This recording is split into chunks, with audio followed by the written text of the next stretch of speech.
मैं मां हूं, धरती मां।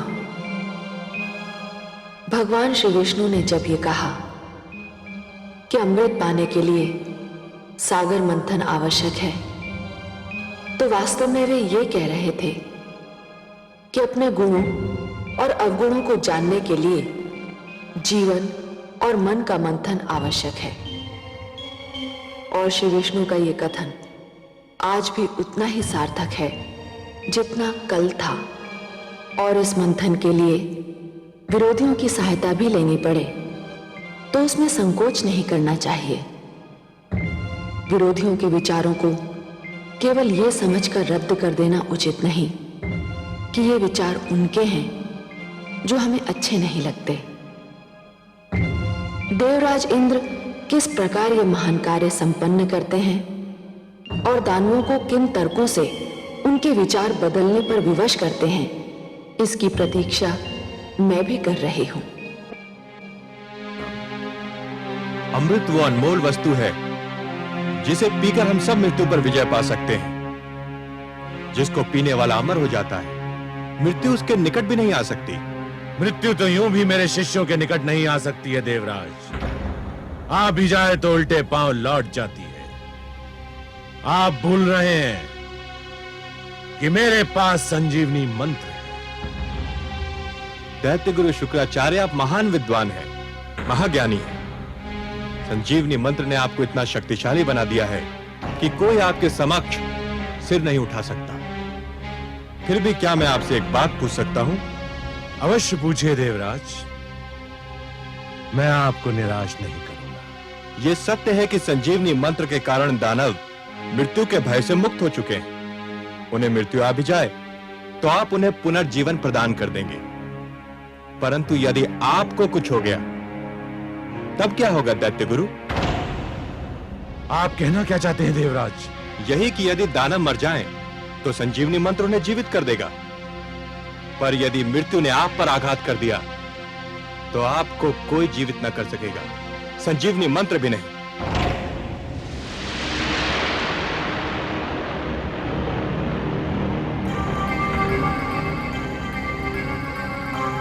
आपको तो भली भांति स्मरण होगा कि भगवान शिव ने क्या कहा था। कदाचित आप भूल गए हो तो मैं स्मरण करा दूं कि भगवान शिव ने कहा था कि यह संजीवनी मंत्र एक कल्प में एक ही बार केवल एक ही व्यक्ति को दिया जा सकता है।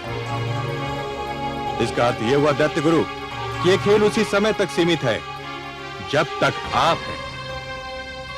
यदि आपको कुछ हो गया तो आप यह मंत्र किसी और को नहीं दे सकते कि आपकी मृत्यु की स्थिति में वो आपको पुनर्जीवित कर दे। और हे दानवराज,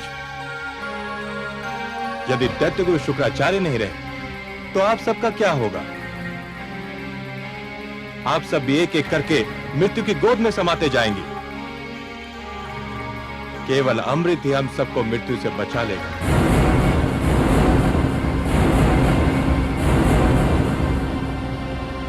आपके तर्क में तथ्य है देवराज, किंतु हमें अमृत कैसे प्राप्त होगा देवराज? मैं पूरी योजना लेकर उपस्थित हुआ हूं। अमृत समुद्र मंथन द्वारा प्राप्त होता है, पर समुद्र मंथन एक बहुत विशाल अभियान है। पूरे समुद्र को मथना कोई परिहास नहीं है, वो भी इस स्थिति में जब मंदर पर्वत जैसी मथानी होगी और वासुकी नाग की डोरी। यह तो वास्तव में बहुत कठिन और महान अभियान होगा। आप ठीक समझे दानवराज, ये कठिन और महान कार्य अकेले दम न हम कर सकते हैं और ना आप। हम दोनों मिलकर ही इस विशाल अभियान को सफल बना सकते हैं। परंतु यह स्मरण रखिए कि अमृत की प्राप्ति है, वो बहुत आवश्यक है। मैं इस आवश्यकता के विषय में भी जानना चाहूंगा देवराज। अमृत हम सबको अमर कर देगा। जब आपको यह विश्वास होगा कि हम अमृत पान के उपरांत मर नहीं सकते और हम भी यह जान लेंगे कि हमारे अस्त्र शस्त्र आपका कुछ नहीं बिगाड़ सकते, तो युद्ध निरर्थक होकर रह जाएगा। अमृत केवल मृत्यु का ही नहीं, युद्ध का भी अंत होगा। गुरुदेव, मेरे विचार में यह प्रस्ताव स्वागत योग्य है। इस प्रस्ताव की महानता को नकारा नहीं जा सकता गुरुदेव। हमें देवताओं की बात मान लेनी चाहिए, हमें देवताओं की बात मान लेनी चाहिए।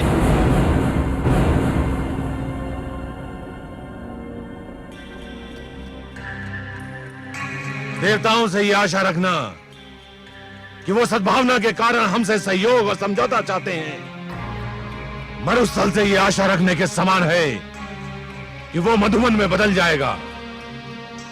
ये मित्रता, ये सहयोग की भावना, ये समझौते की इच्छा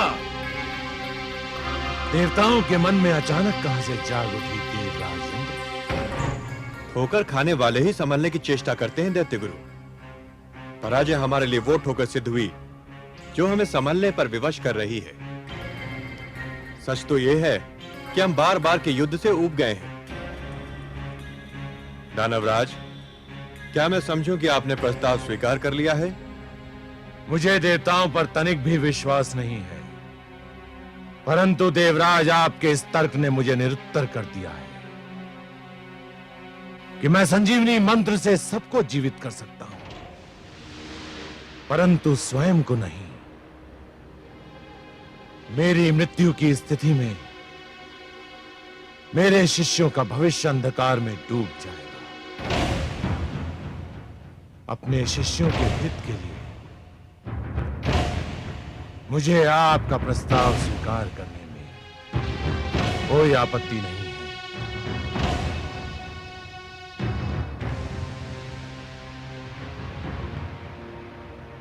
हमें आपका प्रस्ताव स्वीकार है देवराज। हम आपको सहयोग देंगे।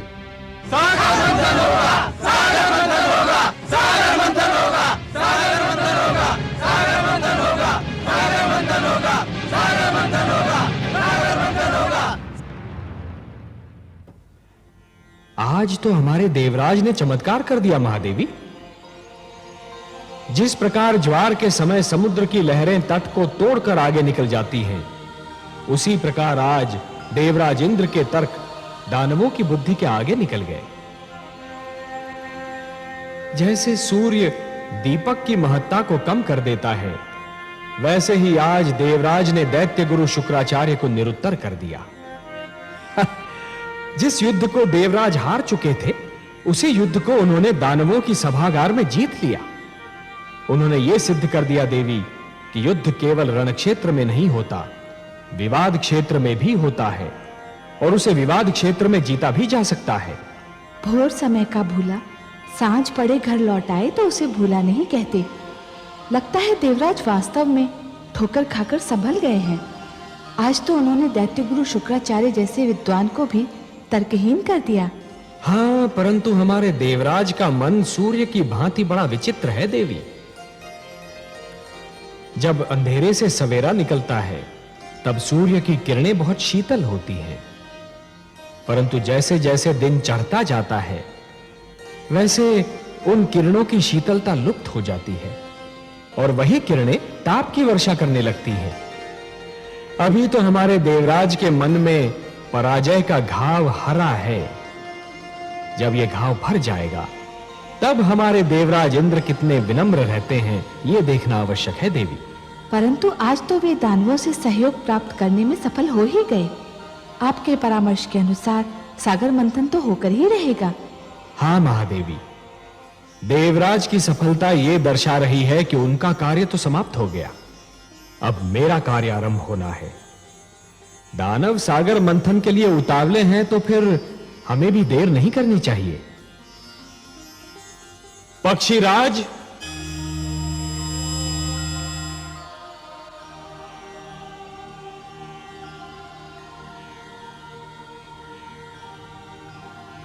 आज्ञा है लक्ष्मीपति। पक्षीराज, आप हमारे सुदर्शन के साथ मंदर पर्वत पर जाइए। जो आज्ञा देवेश्वर।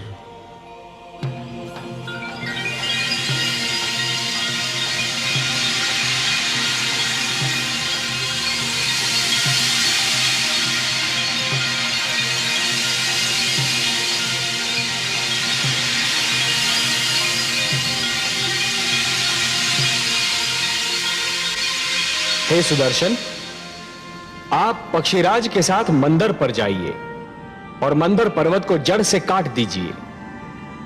और हे पक्षीराज, मंदर के जड़ से कट जाने पर आप उसे हमारे पुष्पक से बांधकर सागर तट पर ले आइए और फिर हमारे अगले आदेश की प्रतीक्षा कीजिए। मैं आपके आदेश की प्रतीक्षा करूंगा देवेश्वर।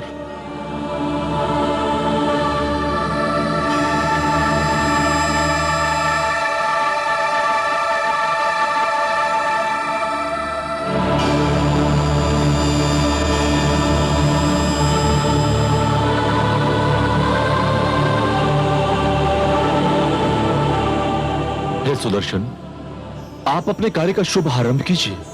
मैं पुष्पक लेकर लौटता हूं।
आपको अपना वचन याद है देवराज? आपने कहा था सागर मंथन से जो भी निकलेगा वो आपके और हमारे मध्य समानता से बांटा जाएगा। हमने यही निश्चित किया था दानवराज, और हम अब भी अपने वचन पर अडिग हैं। तो फिर ठीक है, सागर मंथन का शुभारंभ होगा। पक्षीराज जैसे ही मंदर पर्वत लेकर आएंगे, मंथन आरंभ कर दिया जाएगा।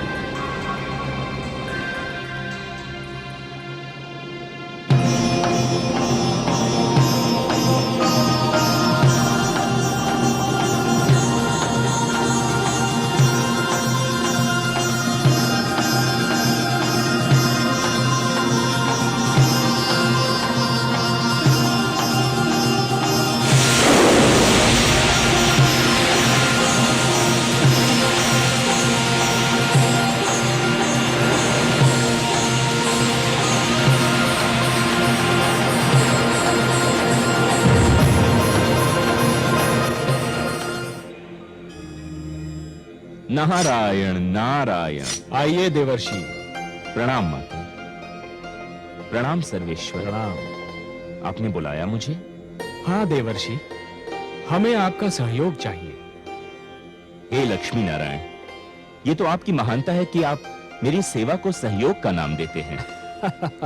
आदेश दीजिए। समुद्र मंथन होने वाला है देवर्षि, समुद्र मंथन। परंतु एक समस्या है। वासुकी नाग का प्रयोग डोरी के रूप में होना है, और मंथन के समय उसके मुख से ऐसी भयंकर अग्नि जैसी फुंकारें निकलेंगी कि जो पक्ष उसके मुख की ओर होगा वो झुलस कर मर जाएगा। ये तो सत्य है प्रभु। समस्या ये है देवर्षि कि यदि दानव मरे तो दैत्य गुरु शुक्राचार्य उन्हें पुनः जीवित कर देंगे, और यदि देवता मरे तो उनकी संख्या कम हो जाएगी और समुद्र मंथन संभव ही नहीं हो पाएगा। ये तो चिंता का विषय है देवेश्वर, इसकी ओर तो मेरा ध्यान ही नहीं गया। इसीलिए तो मैं ये चाहता हूं देवर्षि कि पाला बांटते समय कुछ ऐसा हो कि वासुकी की दुम की ओर देवता हो और वासुकी के मुख की ओर दानव हो। इसीलिए मैंने आपको थोड़ा सा कष्ट दिया। नारायण नारायण, आपकी लीला धन्य है प्रभु। देवर्षि, ये केवल मेरी लीला नहीं, आपकी बुद्धि की परीक्षा भी है। वासुकी के मुख की ओर दानव और दुम की ओर देवता। बस ये समझिए कि आपकी क्षमता की परीक्षा है ये। आपको परीक्षा लेने में और मुझे परीक्षा देने में जो आनंद आता है, उसका अनुमान केवल मेरी लक्ष्मी माता को है। क्यों माता? नारायण नारायण।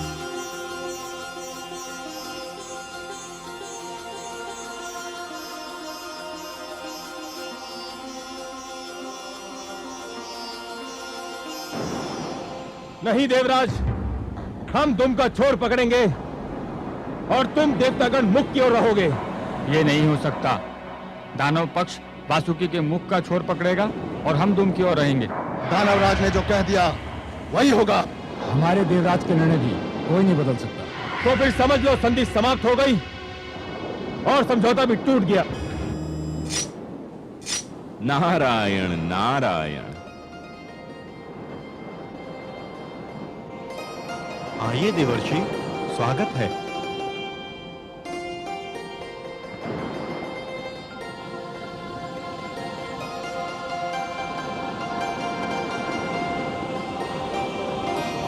वातावरण का ताप बहुत बढ़ा हुआ दिख रहा है। किस विवाद ने ताप को बढ़ा दिया है? देवर्षि, आप ही निर्णय कीजिए। हमारा कहना है कि दानव वासुकी के मुख का छोर पकड़ेंगे और देवता दुम का छोर, पर ये दानव मान ही नहीं रहे हैं। हे देवर्षि, समझौते का प्रस्ताव देवराज लेकर आए थे, हमने मान लिया। अब हम प्रस्ताव रख रहे हैं तो देवराज क्यों नहीं मानते? उचित है, सर्वथा उचित है। देवराज, दानवराज का तर्क बुद्धिसंगत है। ये आप क्या कह रहे हैं देवर्षि? आप तो दानवों का पक्ष ले रहे हैं। मैं पक्ष नहीं ले रहा हूं देवराज, मैं तो वही कह रहा हूं जो न्याय संगत है। हे देवराज, शरीर में मुख श्रेष्ठ होता है या पांव? 100% मुख। वो ऊपर होता है, ऊंचा होता है, शरीर की पहचान बताता है। तो फिर तो श्रेष्ठ की ओर उसी को ही होना चाहिए जो स्वयं भी श्रेष्ठ हो। क्या कहना चाहते हैं आप देवर्षि?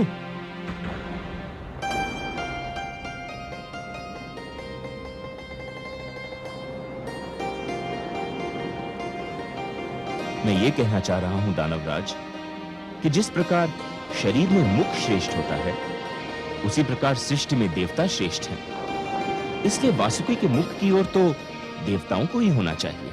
आप हमारा अपमान कर रहे हैं देवर्षि।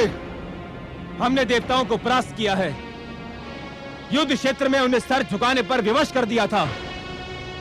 देवता श्रेष्ठ थे, अब नहीं है, और पराजित कभी श्रेष्ठ नहीं हो सकता। अब तो केवल हम श्रेष्ठ हैं। उचित है, सर्वथा उचित है। इस विषय पर तो मैंने भी नहीं सोचा था। श्रेष्ठ वही होता है जो विजयी होता है।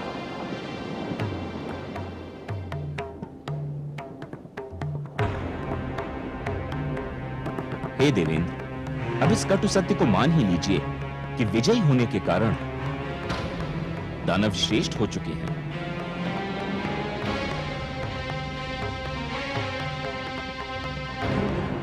हे दानवराज, श्रेष्ठता की कुछ मांगे होती हैं, और प्रथम मांग यह होती है कि उसे हमेशा श्रेष्ठ की ओर रहना पड़ता है। यह मांग तो तभी पूरी हो सकती है जब आप वासुकी के श्रेष्ठ भाग की ओर हो। यदि श्रेष्ठ की यही मांग है तो हम वासुकी के मुख की ओर का पाला स्वीकार करते हैं।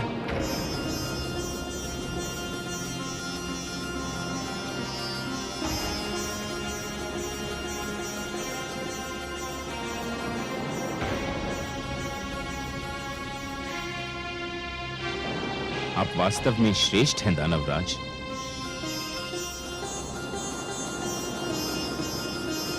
देवर्षि नारद की जय! देवर्षि नारद की जय! देवर्षि नारद की जय!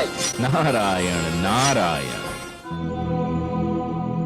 नारद के इस खेल से दानव थे अनजान, जीत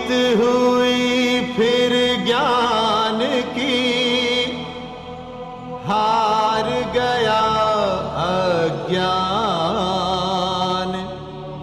सागर मंथन के लिए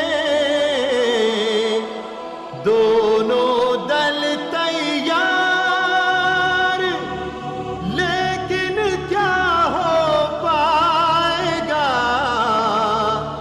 देवों का उद्धार।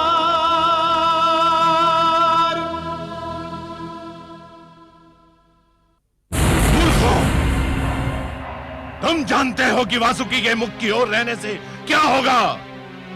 उसके मुख से ज्वाला के रूप में पुंकारें निकलेंगी और तुम सब झुलस कर रह जाओगे। देवता चतुर हैं और नारद उनसे भी अधिक चतुर। उन्होंने तुम्हें श्रेष्ठ कहकर तुम्हारी प्रशंसा कर दी और तुम उनके जाल में फंस कर रह गए।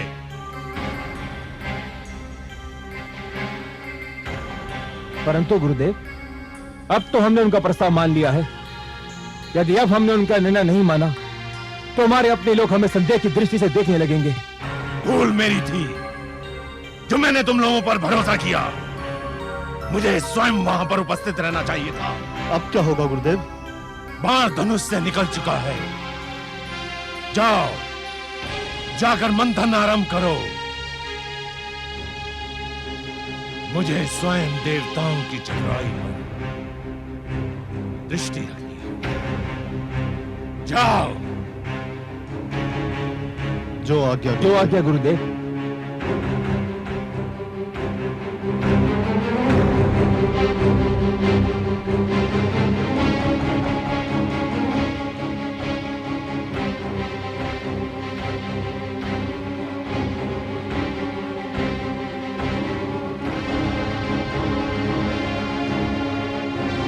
सर्वानु,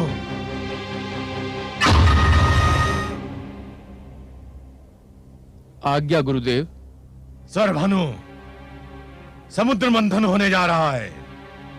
मुझे चिंता है कि देवता जितने चतुर हैं, दानव उतने ही मूर्ख। ना जाने मैं कब से उनकी मूर्खता को चतुराई में बदलने की चेष्टा कर रहा हूं। मुझे विश्वास है कि देवता अमृत के बंटवारे में भी चतुराई अवश्य दिखाएंगे। तो फिर आपका मेरे लिए क्या आदेश है? मैं ये कार्यभार तुम्हें सौंपता हूं। तुम ध्यान रखोगे कि अमृत के बंटवारे में कोई पक्षपात न हो। जितना अमृत देवताओं को मिले उतना ही दानवों को मिले। आप निश्चिंत रहिए गुरुदेव, मेरे होते हुए कोई असमानता नहीं हो सकती।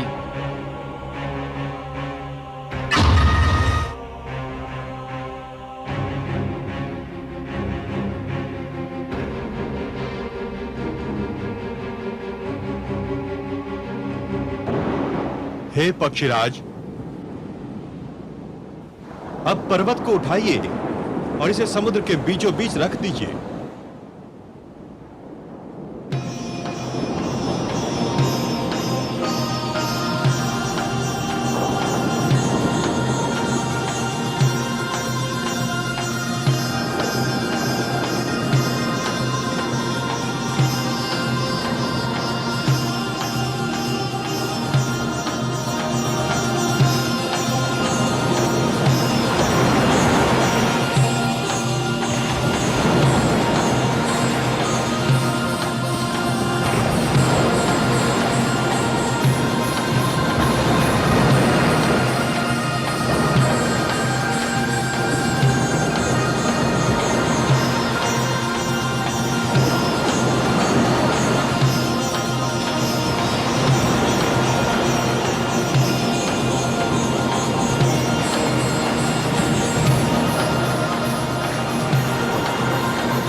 देवराज, अंदर समुद्र तल में टिक नहीं पा रहा।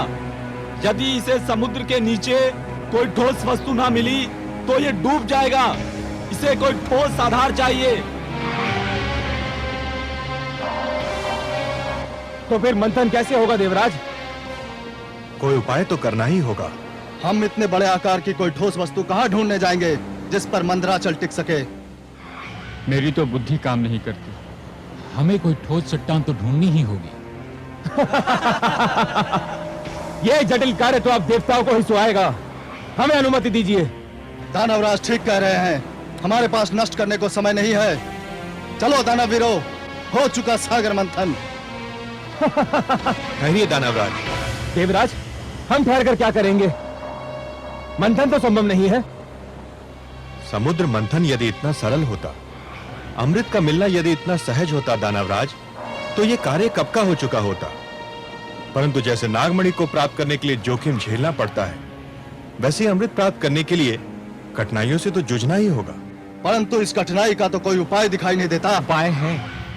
हे देवराज, क्षीर सागर वासी भगवान विष्णु के अतिरिक्त और कोई नहीं जो हमारी सहायता कर सके। हाँ देवराज, केवल वही हमें इस संकट से उबार सकते हैं। हमें लक्ष्मी नारायण से सहायता मांगनी चाहिए। हमें अपने लक्ष्मीपति की स्तुति करनी चाहिए।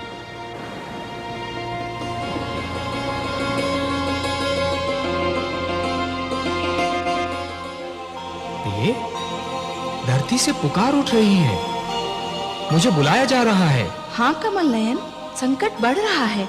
मंथन असंभव सा लगने लगा है। और यदि मंथन नहीं हुआ तो जीवन संकट में घिर जाएगा। देवता अमृत से वंचित रह जाएंगे और दानव संस्कृति की जीत हो जाएगी। परंतु हे कमल नयन, मंथन कैसे होगा? मंदराचल तो समुद्र में डूबा जा रहा है। उसे स्थिर करने के लिए कोई महान ठोस वस्तु मिलेगी कहां से भला? प्रिय, मैं धरती और जीवन का पालक हूं। धरती और जीवन की रक्षा करना मेरा कर्तव्य है। मैं मंदराचल को अपनी पीठ पर रोक लूंगा। आप मंदराचल को अपनी पीठ पर रोकेंगे? हाँ प्रिय, मैं कूर्म का रूप धारण करूंगा। यह मेरा कूर्मा अवतार होगा। दूसरा अवतार, मंदर पर्वत मेरी पीठ पर टिक जाएगा और फिर समुद्र मंथन में कोई कठिनाई ही नहीं होगी। परंतु हे कमल नयन, आपने तो कहा था कि आप मानव लोक पर उसी समय जाएंगे जब मानव कल्याण को कोई संकट होगा। ये तो देवताओं और दानवों का झगड़ा है। इसमें हस्तक्षेप करने के लिए आपको अवतार लेने की क्या आवश्यकता है?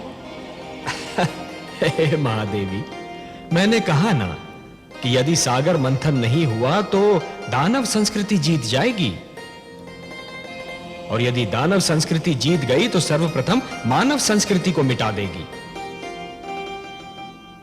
देवता उनके आगे नहीं टिक पा रहे तो मानव कहां से ठहरेगा? वो तो और भी दुर्बल है। और इसीलिए यह देवताओं और दानवों के झगड़े से अधिक मानव कल्याण का प्रश्न है। मुझे जाना ही होगा। और मैं, क्या मेरे भाग्य में फिर वियोग की घड़ियां लिखी हैं? प्रिय, वियोग के उपरांत जो मिलन होता है उसका आनंद ही कुछ और होता है। वियोग तो मिलन की मिठास बढ़ा देता है प्रिय। और फिर यह वियोग इतना लंबा नहीं होगा।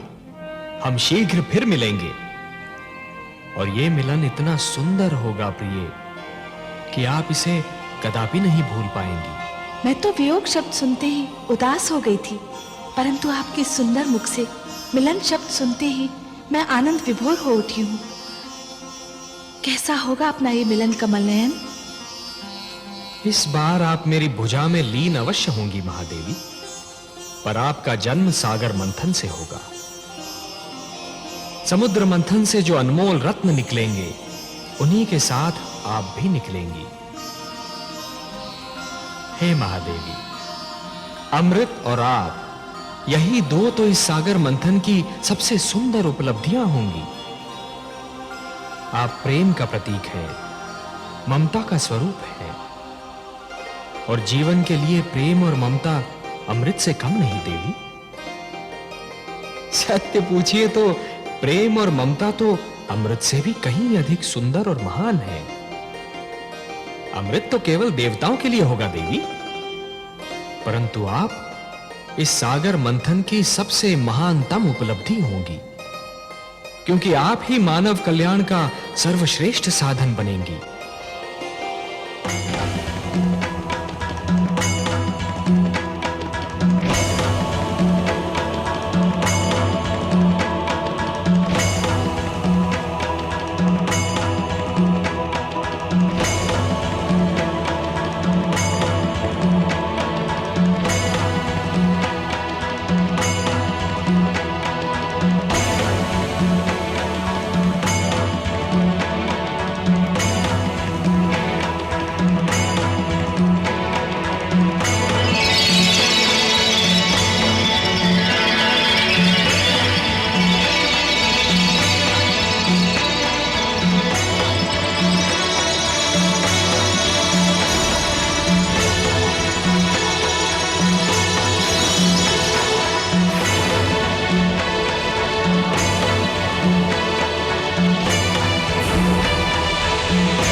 मानव के हित में सदा लेते हैं अवतार, सागर मंथन का लिया नारायण ने भार, लीलाधर भगवान की लीला बड़ी अनूप, धरती के कल्याण को लिया कुर्म का रूप, लिया कुर्म का रूप।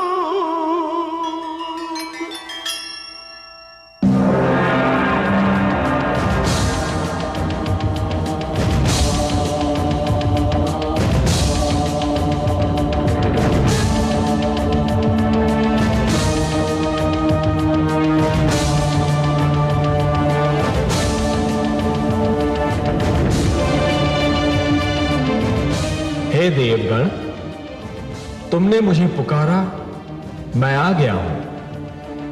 यह कूर्म नहीं, स्वयं मैं हूं। मैं सागर तल में जा रहा हूं देवगण। मैं मंदराचल को अपनी पीठ पर धारण करूंगा, फिर मंदराचल कदापि नहीं डूबेगा और तुम देव और दानव सरलता से सागर मंथन कर सकोगे।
अमृत है।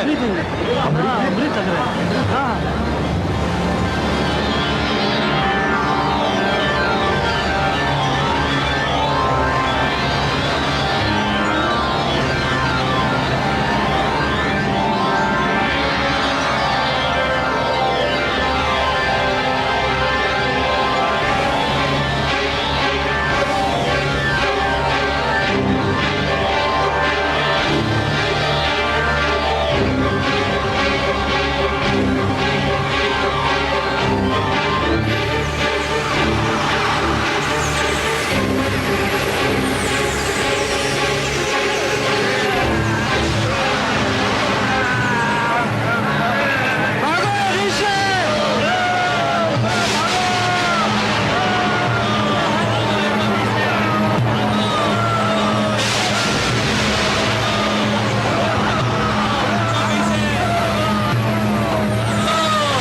गुरुदेव, सागर मंथन से अमृत के स्थान पर विष निकल आया है। चारों ओर त्राई त्राई मची हुई है। देवता तो कहते थे कि सागर मंथन से जीवनदायक अमृत मिलेगा, परंतु सागर तो मृत्यु बांट रहा है गुरुदेव। इसी कारण हम वहां से भाग आए। ऐसे में सागर मंथन से क्या लाभ? हम अब सागर मंथन में भाग नहीं लेंगे।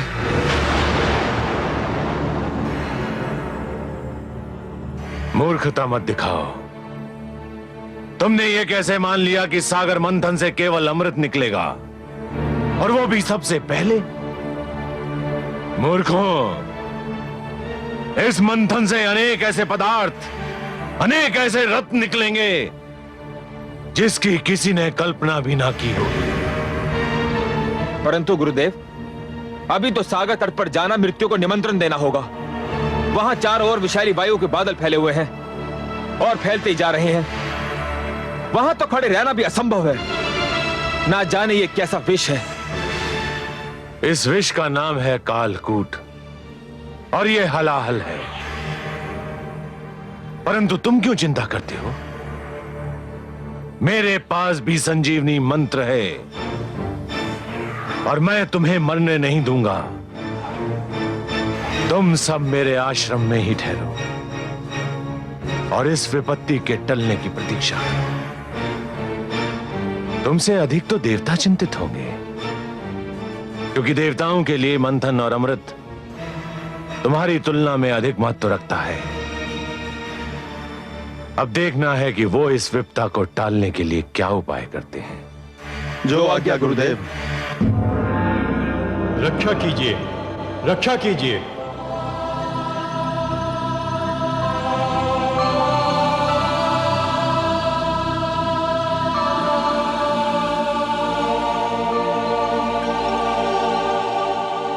रक्षा कीजिए हे त्रिलोकीनाथ, आपकी सृष्टि संकट में है।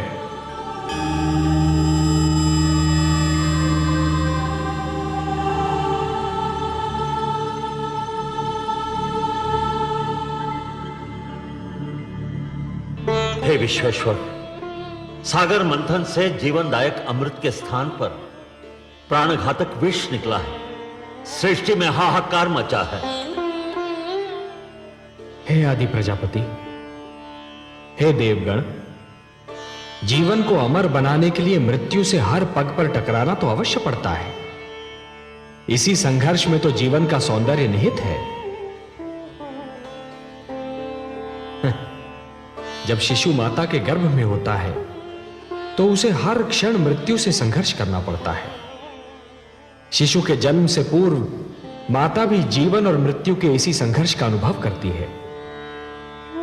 परंतु जैसे ही शिशु का जन्म होता है, समस्त सृष्टि मुस्कुराती है।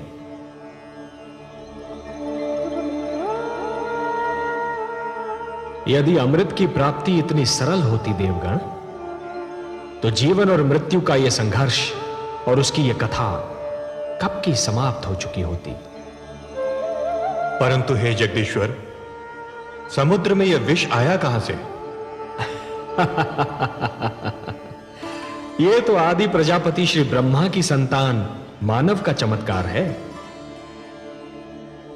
वो जिस वस्तु को भी अपने लिए उपयोगी नहीं समझता, उसे समुद्र की गहराइयों में फेंक देता है। वो ये नहीं सोचता कि जो वस्तु उसके लिए हानिकारक है, वो समुद्र के प्राणियों के लिए भी हानिकारक होगी। मैंने तो जल मनुष्य की आवश्यकताओं की पूर्ति के लिए बनाया था। सत्य कहा आपने, हे ब्रह्मा। जल का तो अर्थ ही है जीवन, परंतु मनुष्य ने उसे व्यर्थ और हानिकारक वस्तुओं का भंडार बना दिया है। उसी प्रदूषण ने बढ़ते बढ़ते विष का रूप धारण कर लिया है। उसे एक न एक दिन समुद्र के गर्भ से बाहर तो आना ही था। हे लक्ष्मी नारायण, क्या यह नहीं हो सकता कि यह विष जहां से आया है, इसे उसी समुद्र में वापस फेंक दिया जाए?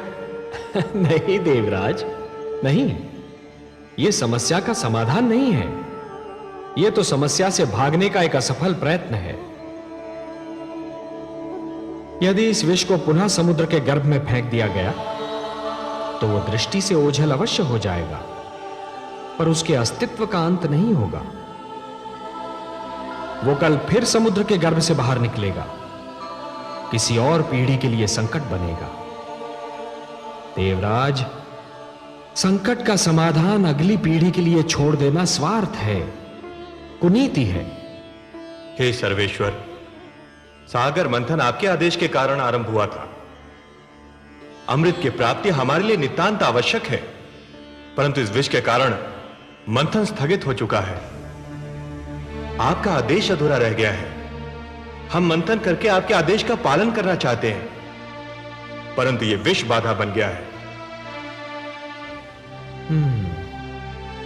देवगण, ये बहुत जटिल समस्या है और इसका समाधान केवल भोलेनाथ कर सकते हैं। मैं देख रहा हूं कि इस संकट का निवारण केवल उन्हीं के पास है। चलिए, मैं भी आप सबके साथ उनकी सेवा में चलता हूं।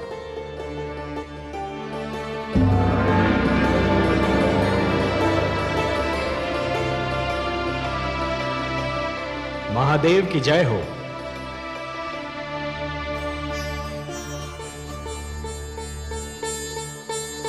मेरे अहोभाग्य, आज कैलाश धन्य हो गया। आज कैलाश को त्रिमूर्ति के ही नहीं, समस्त देवताओं के भी दर्शन हो रहे हैं। मैं आप सबको प्रणाम करता हूं। कैलाश पर आप सबका स्वागत करता हूं। हे देवाधिदेव, हे महादेव, सृष्टि पर संकट की छाया गहरा रही है। संकट? हाँ भोलेनाथ, संहार करता तो आप हैं, परंतु आज आपकी इच्छा के बिना मानव जीवन पर संहार का प्रारंभ हो गया है। देवता और दानव मिलकर अमृत की प्राप्ति के लिए समुद्र मंथन कर रहे थे, परंतु इस मंथन की सर्वप्रथम भेंट कालकूट विष सिद्ध हुई है। अब यह विष समस्त सृष्टि के लिए संकट बना हुआ है। समस्या यह है कि इस विष के प्रभाव से यदि दानवों की मृत्यु हुई तो दैत्य गुरु शुक्राचार्य आपके दिए हुए संजीवनी मंत्र की शक्ति से उन्हें पुनर्जीवित कर लेंगे। श्री विष्णु की कृपा से देवताओं की भी सुरक्षा हो जाएगी, पर इस विष के दुष्प्रभाव से मेरी संतान, मेरा निर्दोष मानव समाप्त हो जाएगा। इसीलिए मैं आपसे विनती करता हूं कि हमारी सहायता कीजिए। हे महादेव, कालकूट विष सारे विश्व को अपनी लपेट में ले रहा है। हम पर कृपा कीजिए, इस संहारक विष को नष्ट कीजिए। देवराज, संहार करता तो केवल मैं हूं। विष भी मेरा ही आविष्कार है। विष मेरे लिए संहार करने का शस्त्र है और किसी भी विष को नष्ट नहीं किया जा सकता। विष को रोका जा सकता है, विष को सीमित किया जा सकता है, विष के दुष्प्रभाव को समाप्त किया जा सकता है, परंतु विष को नष्ट नहीं किया जा सकता।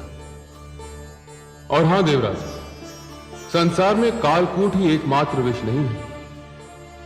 विष तो कटुवाणी में भी होता है, अश्लील विचारों में भी होता है, वाणी के विष को यदि कानों में ही रोक लिया जाए तो उसका प्रभाव हृदय तक नहीं पहुंचता, और अश्लील विचारों के विष को यदि मस्तिष्क में प्रवेश न करने दिया जाए तो वो चरित्र को हानि नहीं पहुंचा सकता।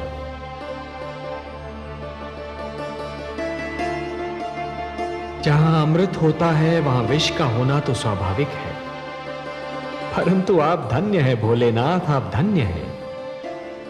कालकूट विष का प्रभाव तो आपके सुंदर तर्क ने ही कम कर दिया। अब शेष समस्या का समाधान भी आप ही निकालेंगे। आपने सत्य कहा कि विष को नष्ट तो नहीं किया जा सकता, परंतु उसे रोका अवश्य जा सकता है, और यह कार्य केवल आप ही कर सकते हैं देवाधिदेव। हे त्रिलोकेश्वर, आप सब चलकर मेरे पास आए हैं। यहां आकर आपने मुझ पर कृपा की। आपके आदेश का पालन करके मुझे हर्ष होगा। मुझे कालकूट को कहीं रोकना होगा, उसकी सीमा का निर्धारण करना होगा। जगत के कल्याण के लिए यह कार्य मैं अवश्य करूंगा। आप चिंता न करें, मैं आपके साथ सागर तट पर चलता हूं।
हे महेश, हे महादेव, आज आपने कालकूट विष के प्रभाव से सारे संसार को बचा लिया। आपको कोटि कोटि धन्यवाद। आपने समस्त सृष्टि पर उपकार किया है महादेव। आज आपने महान त्याग और महानतम बलिदान का प्रदर्शन किया है। हे भोलेनाथ, आज से आप नीलकंठ हो गए और यह समस्त संसार इस नीलकंठ का सदैव आभार मानेगा। मैं स्वयं आपका ऋणी रहूंगा नीलकंठ, क्योंकि जिन लोगों की रक्षा मुझे करनी चाहिए थी, आज उन सब की रक्षा आपने की है। आज आपने समस्त संसार को यह ज्ञान दे दिया कि जिस प्रकार सूर्य बनने के लिए अग्नि बनना पड़ता है और अग्नि में जलना भी पड़ता है, उसी प्रकार शंकर बनने के लिए विष का प्राशन भी करना पड़ता है। और हे नीलकंठ, इस विष को आपने कंठ तक रोककर यह भी सिद्ध कर दिया कि विष चाहे जैसा भी हो, उसके प्रभाव को रोकना संभव है। इसलिए मैं स्वयं महाविष्णु आपको प्रणाम करता हूं।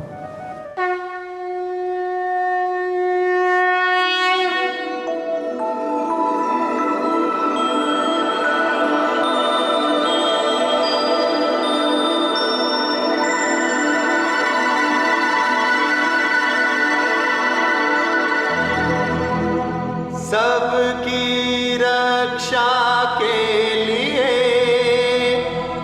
किया आज विषपान, देवों के भी देव हैं नीलकंठ भगवान, देवों के भी देव हैं नीलकंठ भगवान।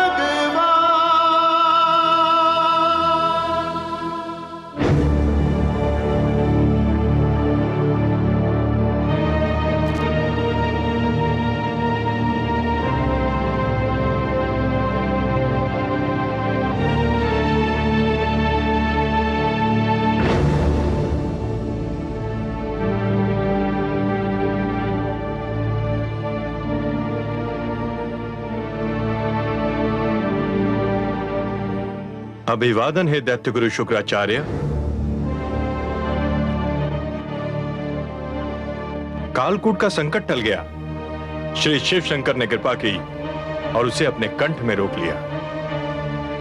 मैं जानता था इस संकट का निवारण केवल मेरे महादेव ही कर सकते हैं, और वही करेंगे। जय भोलेनाथ। तो अपने शिष्यों को सागर तट पर चलने की आज्ञा दीजिए। रुका हुआ सागर मंथन पुनः आरंभ होना है। अवश्य देवराज, अवश्य। आप चलिए, मेरे शिष्य थोड़े समय में आपसे आ मिलेंगे। तो सागर तट पर पुनः भेंट होगी।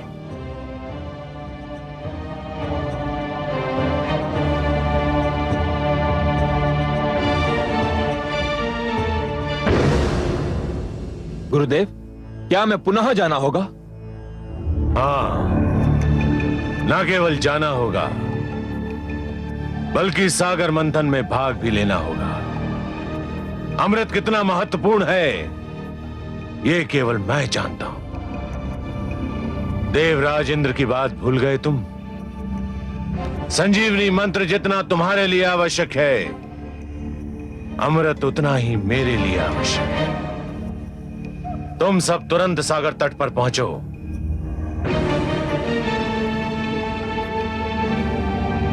स्वर भानु, तुम मेरे शिष्यों के साथ जाओ और मेरे आदेश को ध्यान में रखकर उनकी हर क्रिया पर दृष्टि रखो। जो आज्ञा गुरुदेव।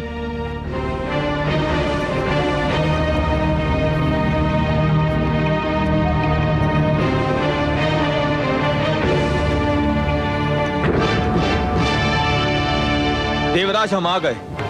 मंथन आरंभ कीजिए। हम तो प्रस्तुत हैं कालकेतु। हमें केवल आपकी प्रतीक्षा थी। देवताओं, सागर मंथन का शुभारंभ कीजिए।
अरे ये तो एक नारी है।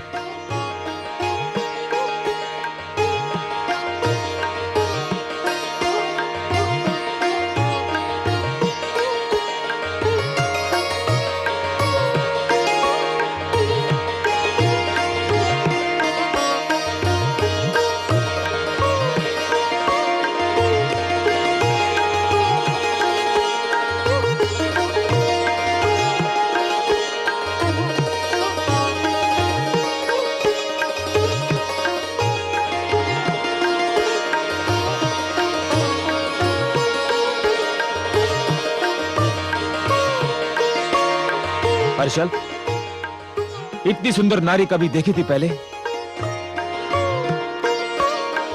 नहीं दानवराज, ये तो कोई स्वर्ग की अप्सरा दिखाई पड़ती है। मूर्ख हो तुम। स्वर्ग की अप्सराएं तो इसके पांव की धूल के समान होंगी। तनिक इसका रूप तो देखो। मुख है कि पूनम की रात्रि का चंद्रमा, आंखें हैं या मद की कटोरी, कपोल है कि लाल कमल के पुष्प, अधरों की लालिमा उषा को लजा रही है, कंधों पर काले केशों की घटा लहरा रही है, मुस्कुराती है तो हृदय पर बिजली गिराती है, चलती है तो पुष्पों से भरी डाली लचक जाती है। हर्षल, इसने तो मेरा मन विचलित कर दिया है। तो फिर आप घोषणा कर दीजिए महाराज कि इस सुंदरी पर केवल आपका ही अधिकार होगा। इस सुंदर नारी पर हमारा अधिकार है देवराज। कदापि नहीं। क्यों? निर्णय तो यही हुआ था, मंथन से जो भी वस्तु निकलेगी वो देवताओं और दानवों में आदि आदि बांट दी जाएगी। हाँ, यही निर्णय हुआ था, किंतु यह वस्तु नहीं है, प्राणी है, नारी है, स्त्री है। इसका विभाजन नहीं किया जा सकता। मैं कब कहता हूं कि इसका विभाजन किया जाए? मैं स्वयं इसे इसी रूप में प्राप्त करना चाहता हूं जिस रूप में दिखाई दे रही है। निर्णय बहुत सरल है देवराज, यह सुंदरी हमें दे दो। इसके उपरांत मंथन से जो भी निकलेगा वो तुम देवतागण ले लेना। दानवराज बिल्कुल ठीक कह रहे हैं। यह केवल नारी और सुंदरी नहीं है, देवी है। और देवी केवल देवताओं की संगति में रह सकती है, दानवों की संगति में नहीं। तुम हट कर रहे हो देवराज। यह हट का नहीं, सिद्धांत का प्रश्न है। यह देवी तुम्हें नहीं दी जा सकती। तो फिर हम समझौते के अंत की घोषणा करते हैं देवराज। हम समझौता समाप्त नहीं करना चाहते, परंतु यदि यही एक मार्ग रह गया है तो हमें स्वीकार है। समझौते के अंत का दूसरा अर्थ समझते हो देवराज? समझौते का अंत युद्ध का आरंभ होता है। अब हमारी भेंट युद्ध क्षेत्र में होगी। आपकी इच्छा दानवराज, तुम हमें युद्ध के लिए तैयार पाओगे।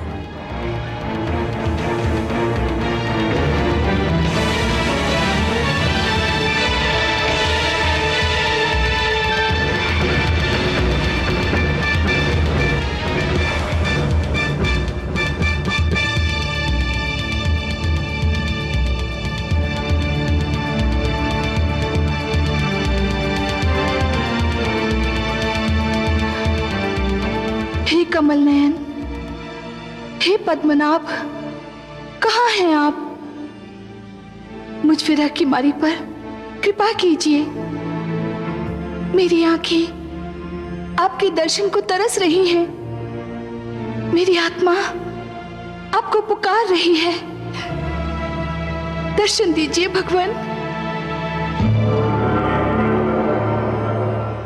मेरी आत्मा की पुकार सुन लीजिए।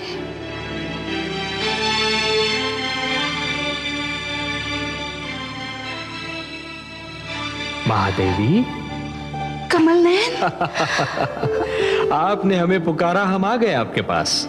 कमल नयन, आपने मुझे अपनी भुजाओं में ग्रहण करते समय कहा था कि इस बार हमारा मिलन बहुत ही मधुर होगा। हाँ देवी। परंतु धरती पर मुझे आपसे दूर करने की चेष्टा की जा रही है। देवता और दानव मुझे आपसे छीनने के लिए तत्पर हैं, एक दूसरे से युद्ध करने के लिए तैयार हैं। हे कमल नयन, सागर से निकलते ही सबसे पहले मुझे आप ही का ध्यान आया था। आपसे क्षणिक वियोग भी मुझसे सहन नहीं होता। हे महादेवी, उपवन के भाग्य में वसंत का सुख सदैव नहीं होता, उसे पतझड़ का दुख भी झेलना पड़ता है। उसी प्रकार जीवन में भी मिलन का आनंद सदा के लिए नहीं छाया रहता देवी, वियोग की घड़ियां भी आती हैं। तो कब बीतेंगी ये विरह की घड़ियां? मैं तो आप ही की हूं, आप ही के लिए बनी हूं। आपसे दूर रहने का विचार भी मुझसे सहन नहीं होता। हे महादेवी, इस बार आप मंथन में सागर पुत्री के रूप में जन्मी है, इसलिए आप धरती के नियमों के अधीन हैं। मैं इन नियमों को तोड़ नहीं सकता देवी। धरती के सारे प्राणियों की भांति आपके भाग्य विधाता भी ब्रह्मा है। आपके भाग्य में क्या लिखा है ये तो केवल वही बता सकते हैं। तो मैं ब्रह्मा जी के पास जाऊंगी, उनसे पूछूंगी कि मुझ पे ये अत्याचार क्यों किया जा रहा है, मुझे अपने नारायण से क्यों दूर किया जा रहा है।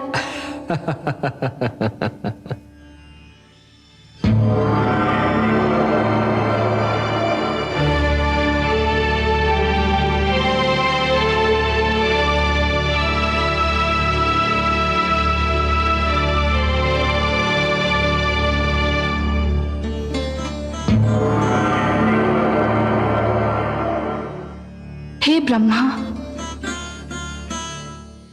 हे आदि प्रजापति, हे विधाता, मेरा जीवन कांटों की शैया बन गया है। विरह की अग्नि मेरे तन मन को फूंक रही है। हे विधाता, आप तो जानते ही हैं, मेरा मन नारायण के चरण कमल में वास करता है। उनकी भुजा ही मेरा घर है। उनके सुंदर मुख को निहारना मेरी पूजा है। उनसे दूर बीता एक पल मेरे लिए युग के समान है। फिर मुझे उनसे दूर क्यों किया जा रहा है? सागर तट पर मेरे लिए युद्ध की घोषणा कर दी गई है। आपके लिए युद्ध की घोषणा?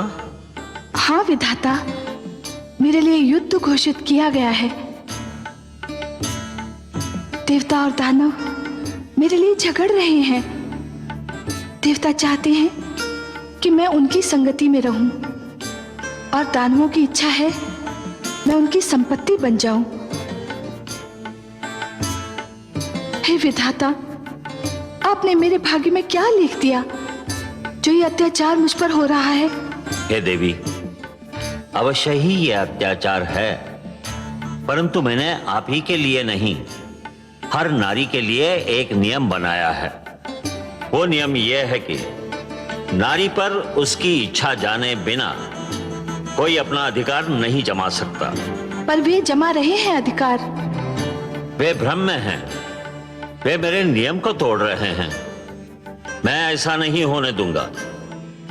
चलिए, मैं आपके साथ चलता हूं, उनका भ्रम दूर करता हूं।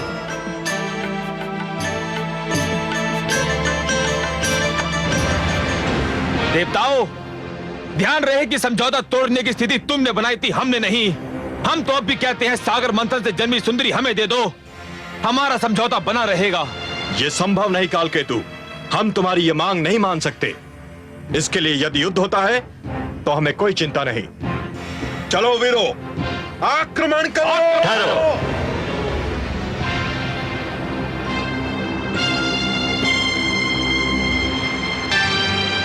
दोनों पक्ष इस नारी को प्राप्त करने के लिए झगड़ रहे हैं, पर किसी पक्ष ने इस नारी से यह पूछने का कष्ट किया कि स्वयं इसकी इच्छा क्या है? यह नारी की इच्छा का प्रश्न नहीं है ब्रह्मदेव, यह समझौते के सिद्धांत के आदर का प्रश्न है। नहीं, यह हर स्त्री के अधिकारों का प्रश्न है। अपने लिए किसी को स्वीकार या अस्वीकार करने का निर्णय केवल नारी कर सकती है। स्त्री कोई वस्तु नहीं जिसे बांट लिया जाए। समुद्र मंथन से निकली ये नारी मेरी सहोदरा है, मेरी बहन है। ये सागर पुत्री किसे स्वीकार करेगी, इसका अधिकार मैं इसी को देता हूं। आज मैं एक नई प्रथा के शुभारंभ की घोषणा करता हूं। यह स्वयंवर की प्रथा होगी। स्वयंवर?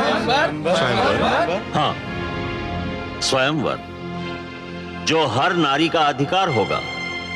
अपनी इच्छा से अपनी पसंद का वर चुनने का अधिकार। इस सागर पुत्री के हाथों में एक पुष्पमाला होगी। यह पुष्पमाला इसके मन की इच्छा की प्रतीक होगी।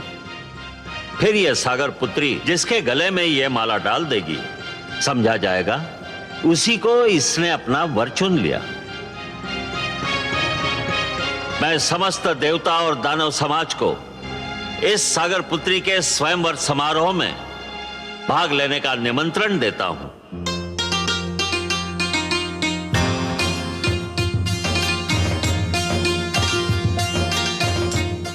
हर्षल, मैं व्याकुल हो रहा हूं। क्यों दानवराज? न जाने ये चंद्रमुखी, ये मृग नयनी किसे चुनेगी? आपको ही चुनेगी दानवराज। ये तुम कैसे कह सकते हो हर्षल? है तो नारी ही दानवराज, और नारी केवल उसी को चुनती है जिसके पास शक्ति होती है। भुजाओं की शक्ति या धन की शक्ति, और ये दोनों ही शक्तियां आपके पास हैं।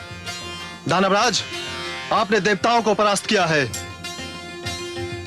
नारी विजय का हाथ छोड़कर पराजय का हाथ कदापि नहीं थामती। आप विश्वास रखिए दानवराज, यह सुंदरी केवल आपको ही चुनेगी।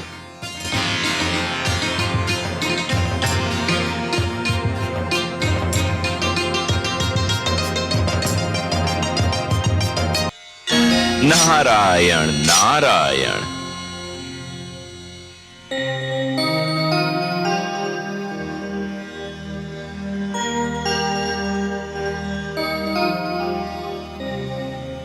माते,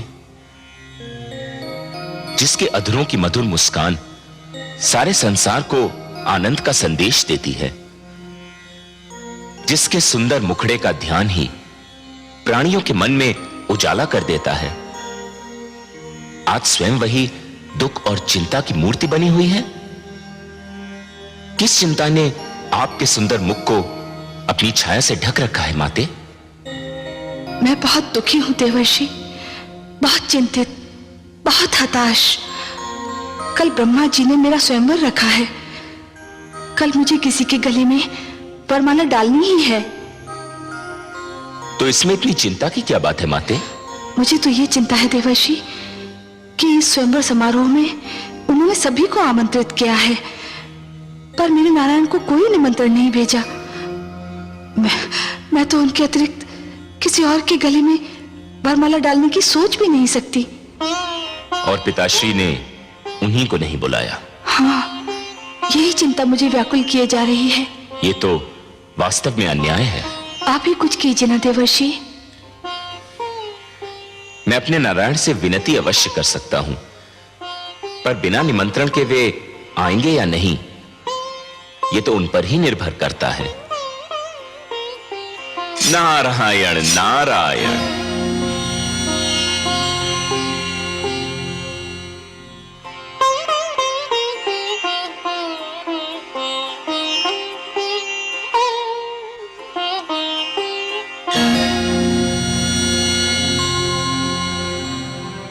वरुण देव,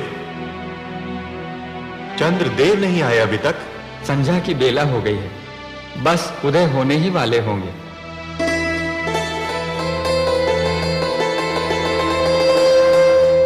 लीजिए, आ गए चंद्रदेव।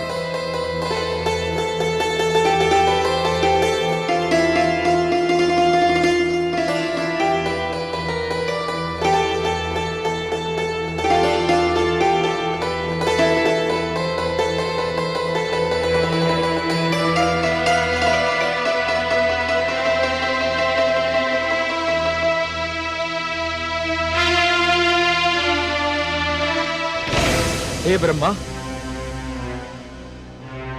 मेरी समझ में नहीं आ रहा क्या कारण समय को नष्ट किया जा रहा है। जिन दानवर देवताओं को आमंत्रित किया था वे सब तो आ चुके हैं, अब देर किस बात की? स्वयंवर आरंभ कीजिए। हे अतिथिगण, आज सृष्टि में एक नई प्रथा की नींव डाली जाने वाली है, जिसका नाम स्वयंवर है।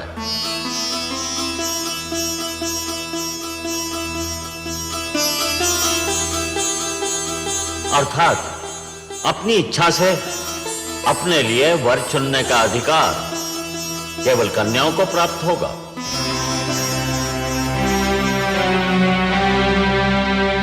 सागर पुत्री के हाथों में जो पुष्पमाला है,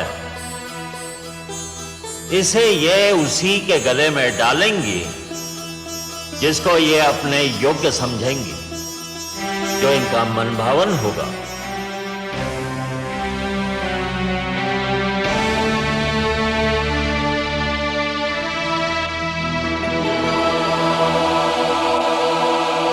हे सागर पुत्री,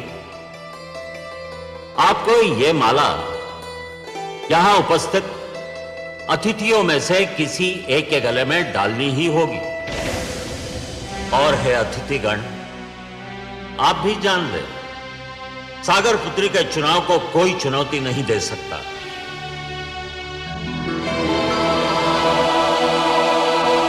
ये जिसे चुनेंगी उसी को इनका अंतिम निर्णय समझा जाएगा।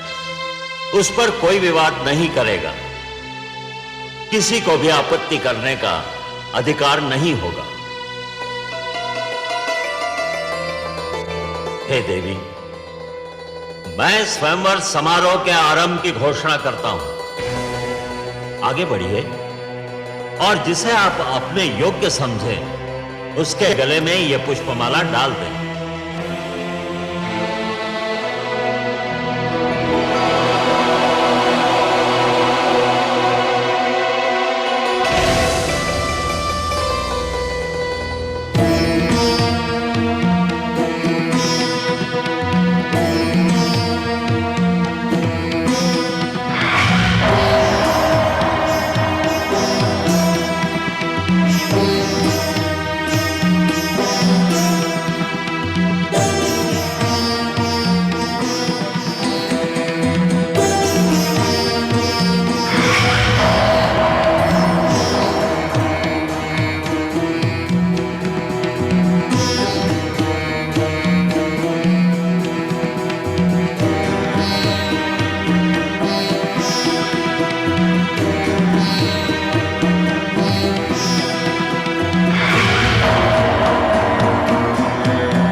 मैं जानता था यही होगा। अब तो और कोई शेष नहीं रह गया है। सुंदरी, डाल दो ये पुष्पमाला मेरे गले में और सदा के लिए मेरी हो जाओ।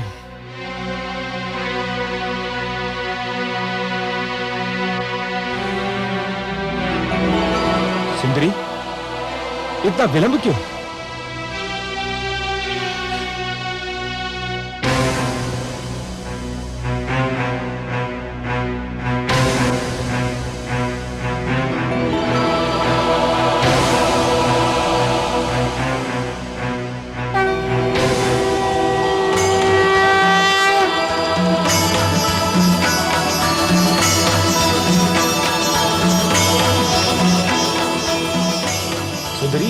क्यों? प्रिय,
लक्ष्मी ने हर वक्ष पर वरमाला दी डाल। धन्य स्वयंवर की प्रथा, धन्य हुई जयमाल। धन्य स्वयंवर की प्रथा, धन्य हुई जयमाल।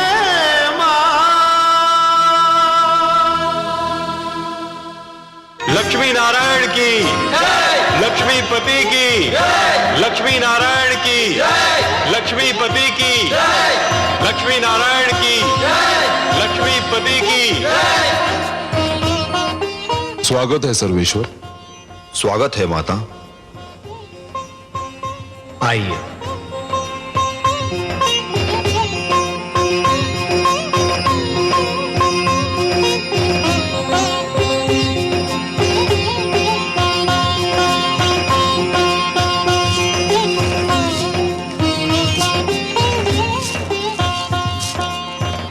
हमने आपसे कहा था ना महादेवी कि इस बार हमारा मिलन बहुत मधुर होगा।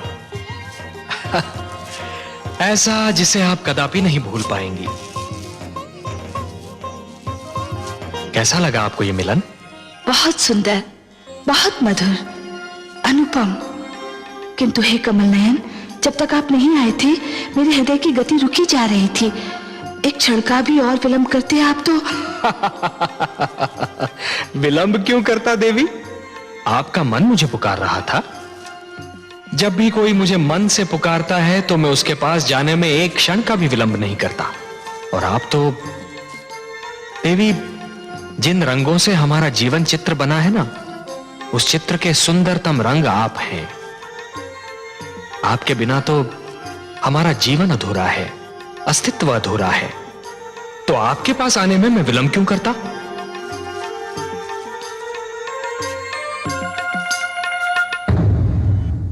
मैं मां हूं, धरती मां।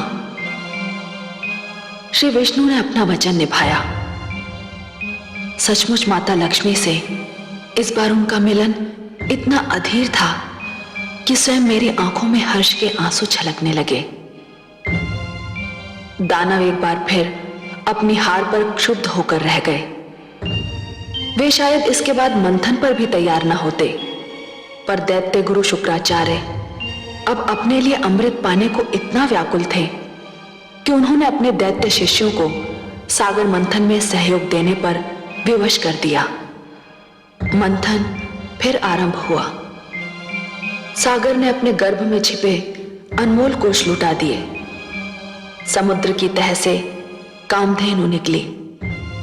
ऐरावत, अश्व, कल्प वृक्ष जैसे अनमोल रत्न निकले, पर प्रतीक्षा तो थी अमृत की, उस पदार्थ की जो मृत्यु की मृत्यु है। और फिर वो घड़ी आ ही गई।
चित्ररथ वो देखो।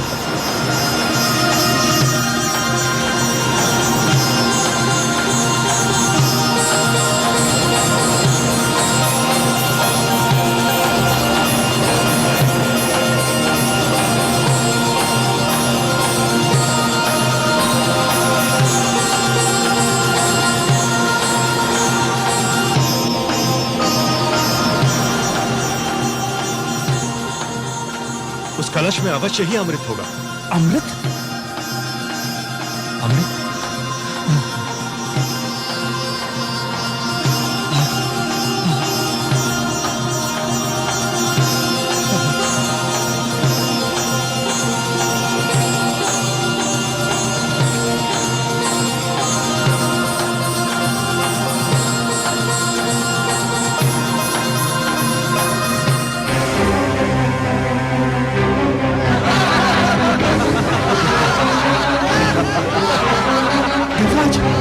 दोनों में से एक है।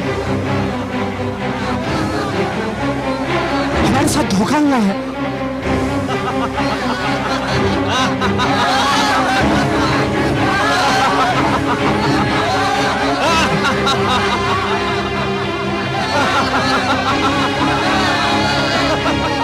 देवराज, दानव तो अमृत लेकर भाग गए।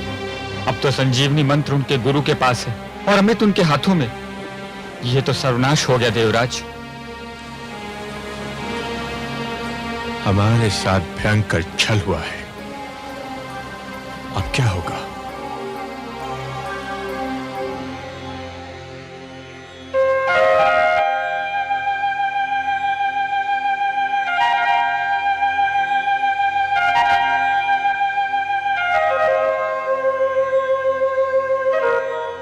हे जगदीश्वर, ये तो अनर्थ हो गया।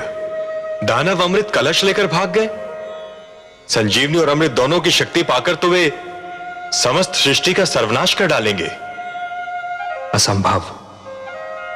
यह असंभव है देवराज। यदि संसार पर दानव संस्कृति का राज हो गया तो सृष्टि की रचना का सारा उद्देश्य ही समाप्त हो जाएगा। सृष्टि की रचना तो सुंदर विचारों के पनपने के लिए, शांति की सुगंध फैलाने के लिए और मानव को उन्नति के शिखर तक पहुंचाने के लिए की गई है।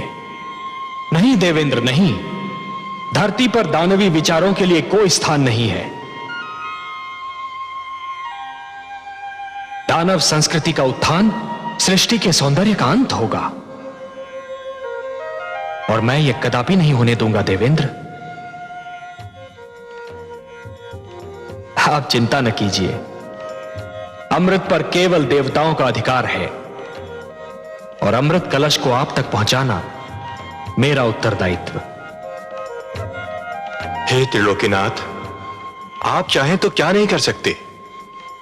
यह आशा लेकर ही तो हम आपके चरणों में उपस्थित हुए हैं।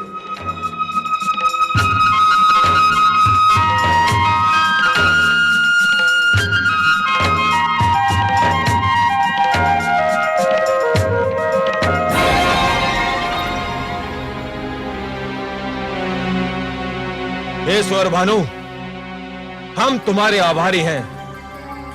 आज तुम्हारे कारण देवताओं को ज्ञात हो गया कि यदि हम दानव छल पर उतर आए तो देवता हमारे आगे ठहर नहीं सकते। छल विद्या में हम दानव देवताओं से कहीं आगे हैं।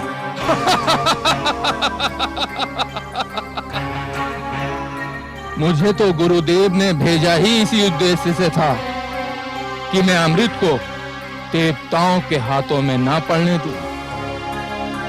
अब ये सारा अमृत हम पी जाएंगे दानवराज। देवतागण इसकी एक बूंद को भी तरस जाएंगे। चले थे अमृत पीकर अमर होने। सोचो मित्रों, संजीवनी और उस पर अमृत, जैसे सोना और उस पर सुहागा। अब हम तीनों लोगों पर छा जाएंगे। देवताओं को बड़ा घमंड अपने भगवान विष्णु पर। अब हम देखते हैं कि वो अभिमानी विष्णु हमारा क्या बिगाड़ पाता है।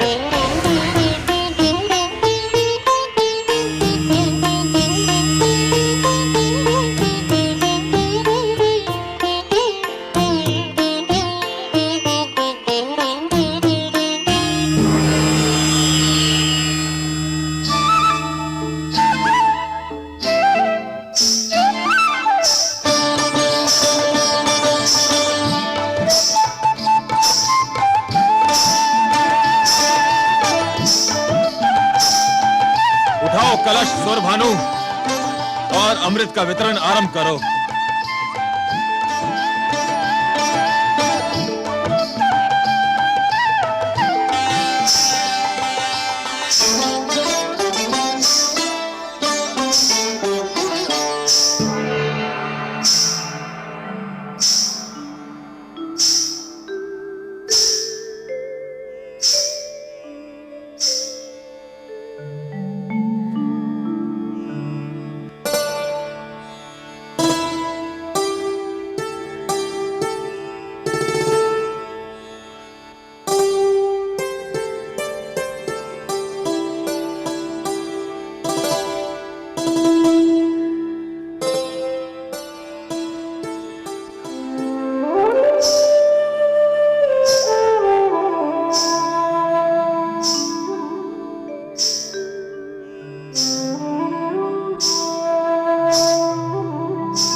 हे सुंदरी, हे मृगलोचिनी, पुष्प की डाल से लचकते शरीर वाली, चूड़ियां बजाती, पायल झनकारती,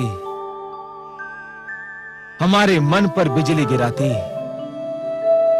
किस लोक की वासी हो तुम और क्या नाम है तुम्हारा? मेरा नाम मोहिनी है। मोहिनी नहीं, मन मोहिनी कहो। सुंदरी, तुमने तो पहली झलक में हमारे मन मोह लिए। मन करता है तुम्हारे चरणों में अपना तन मन बिछा दूं, तुम्हारी बल खाती काया पर पूरा दानव लोक लुटा दूं। इतने सुंदर स्वरूप से हमारे मन को छलने वाली, तुम्हारे दर्शन पाकर हमारे नेत्र धन्य हो गए। यद्यपि तुम्हारा आना मेरे लिए सौभाग्य और गर्व की बात है,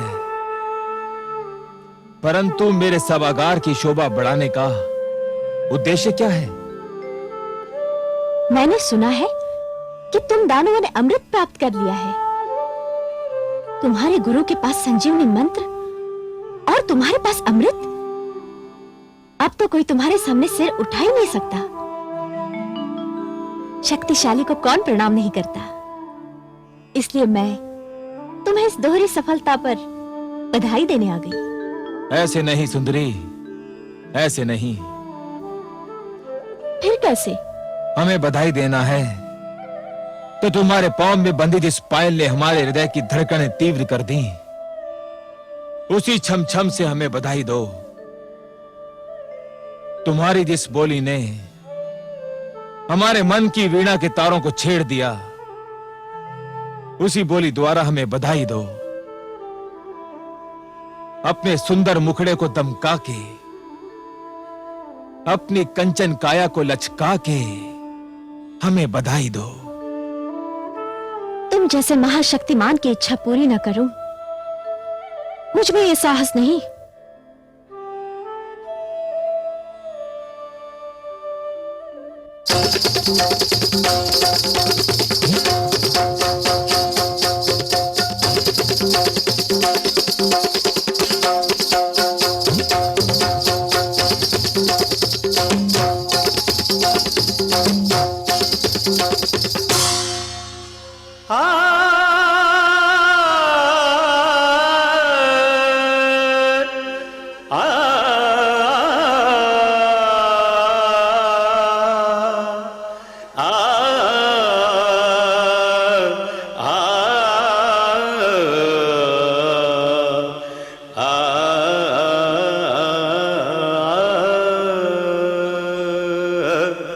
मत्स्य बने फिर कच्छप बन के, किया पाप संहार।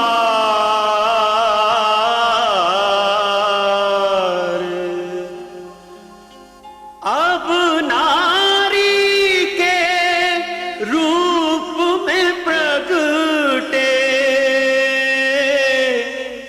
जग के पालनहार।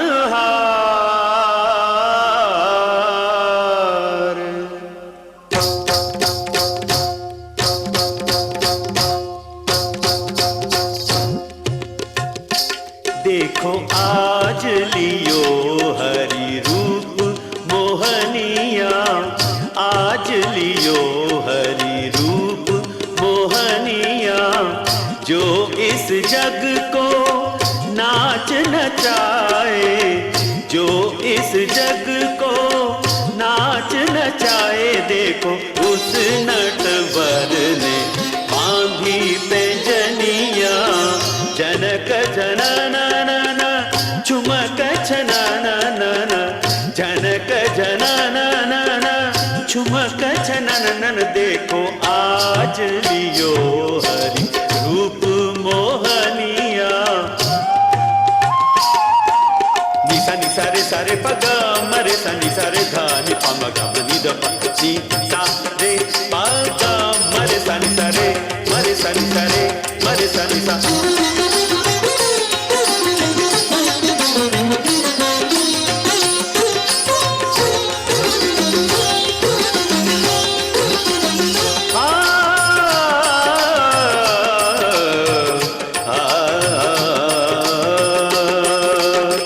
कनकलता कामिनिया बन के दामिनी दम के, छलियों को छलने को मोहक रमणी बन के, गदियों को व्याकुल कर मदमाते नैनन से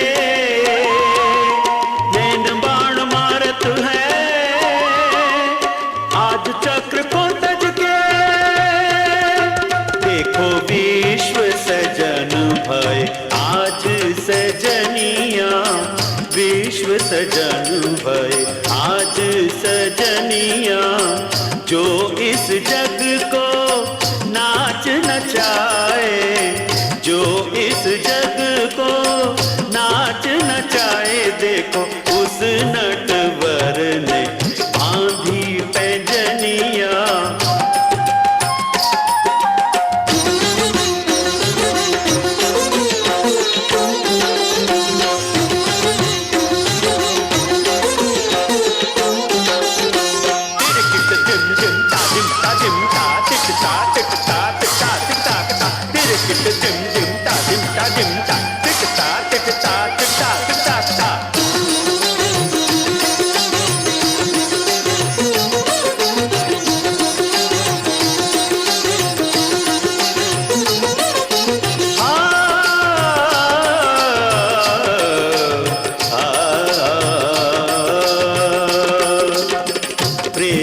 आतुर दानव दल भ्रम की लट में उलझे,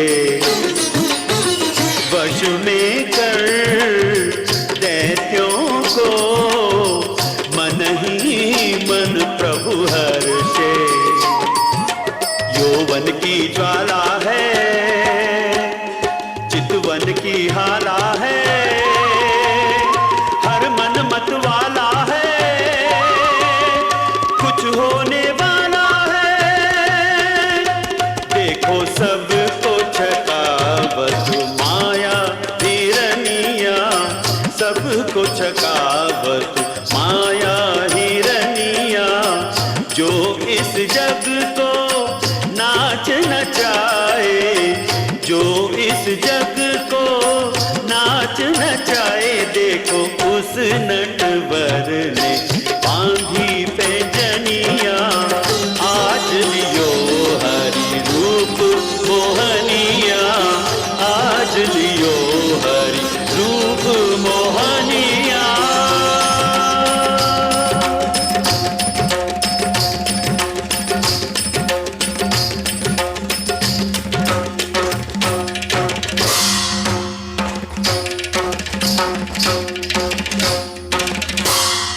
सुंदर, अति सुंदर। हे सुंदरी, अमृत पाकर हम बहुत प्रसन्न थे। तुम्हारा ये रूप, तुम्हारा ये छल बल, तुम्हारी ये मन को गुदगुदाती मुस्कान किसी अमृत से कम नहीं। यदि तुम ये अमृत हमें अपने हाथों से पिला दो तो इसकी मिठास और भी बढ़ जाएगी। तुम्हारे स्पर्श की मिठास अमृत में घुल जाएगी तो इसका स्वाद और भी बढ़ जाएगा। मैं आपकी आज्ञा कैसे टाल सकती हूँ दानवराज? परंतु क्या? हे दानवराज, जिस प्रकार धूप बिना छांव के महत्ता नहीं होती, दिन बिना रात्रि सुहानी नहीं लगती, उसी प्रकार आपकी सभा भी देवताओं बिना सूनी लग रही है। देवताओं बिना? भूल गए? सागर मंथन में वो आपके सहयोगी थे। परंतु वे हमारे शत्रु हैं, हम उनको क्यों बुलाएं? हे दानवराज, आप उन्हें इसलिए बुलाएं कि वे छोटे, आप महान हैं। वे अन्यायी हैं, आप न्यायप्रिय हैं।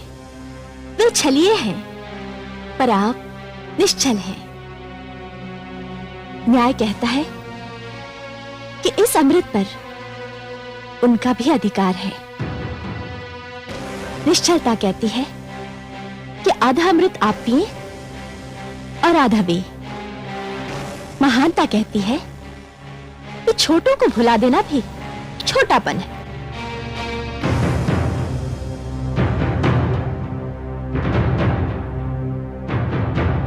हे कमल नयनी, तुमने हमारे मन को हर लिया है। तुम्हारी बात टालना हमारे वश की बात नहीं। पर चल, देवताओं को बुलाया जाए।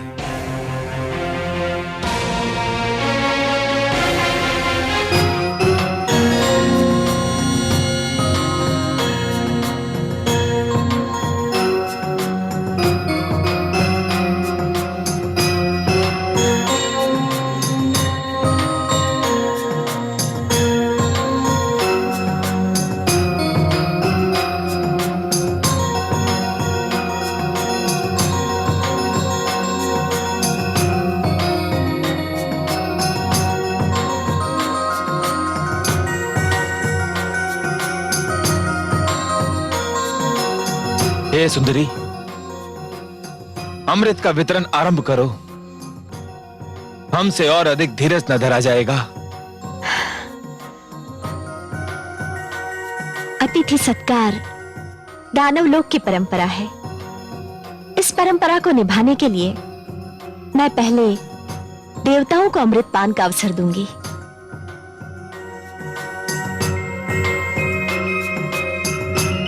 जैसे तुम्हारी इच्छा।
ये तो देवता के वेश में दानव सौरभानु है।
कलश तो रिक्त है।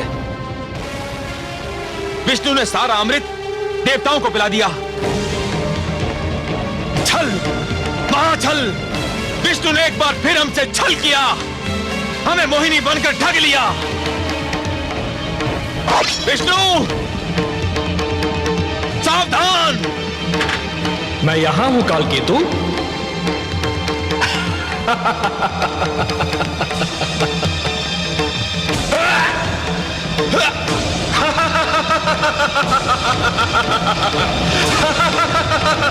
सावधान दानवराज, अब कुछ नहीं हो सकता।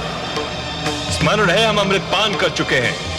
अमृतपान, हम सभी अमर हैं।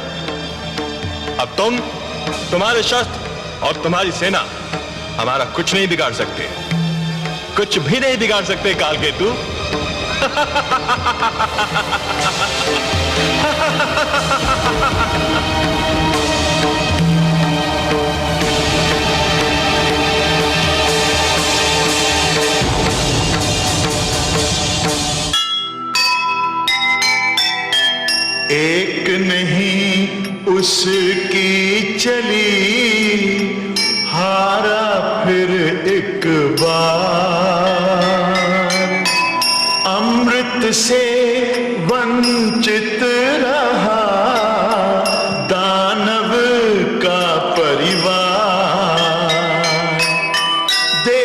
सही उसके यहाँ नहीं मगर अंधेर,